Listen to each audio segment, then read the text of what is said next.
Pasca viralnya video pengakuan tentang dugaan pelecehan seksual saat bimbingan skripsi. Pemirsa, 12 orang mahasiswa dan mahasiswi menjadi korban pelecehan dari sejoli yang juga berkuliah di kampus yang sama. Menurut survei Kemendikbud tahun 2021, menyatakan 70% dosen menyatakan kekerasan di lingkungan kampus pernah terjadi. 8 dari 10 perempuan di Indonesia pernah mengalami pelecehan seksual di ruang publik. Faktanya, siapapun bisa menjadi sasaran pelecehan. Kita tidak hanya bicara soal sentuhan, tapi juga apa yang disebut catcalling, stalking, melakukan paksaan kencan, pertanyaan yang terlalu pribadi atau sederet lainnya. Juga pelecehan melalui dunia maya lewat komentar-komentar yang tidak sepatutnya. Halo, perkenalkan, kami mahasiswa dari UM atau Universitas Negeri Malang.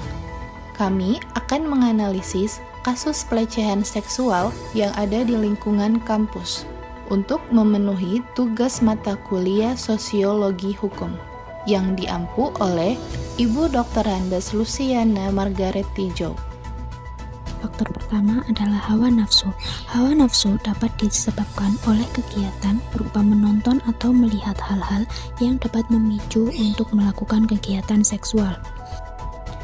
Faktor yang kedua adalah faktor lingkungan. Lingkungan atau situasi yang sepi dapat dimanfaatkan oleh pelaku untuk dapat menaklukkan korban. Faktor yang ketiga adalah adanya kekuasaan di mana pelaku memiliki kekuasaan atau otoritas lebih atas korban. Korban murung dan cenderung untuk menyendiri. Hal ini dapat membuat korban merasa cemas dan merasa berada pada situasi yang tidak nyaman.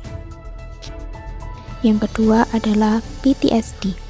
PTSD ini ditunjukkan dengan korban yang dapat berubah saat mengalami posisi yang mengingatkan pada pelecehan yang pernah dialaminya. Pencegahan pelecehan seksual dalam perspektif sosiologi hukum, beberapa aspek yang perlu dipertimbangkan meliputi 1. Norma sosial dan hukum, 2. Kekuatan dan ketidaksetaraan, 3. Stigma dan pengadilan sosial, 4. Pembentukan kebijakan, 5. Kesetaraan gender.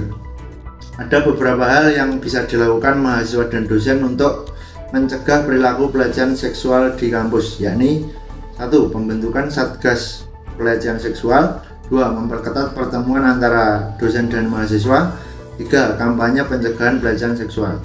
Terima kasih.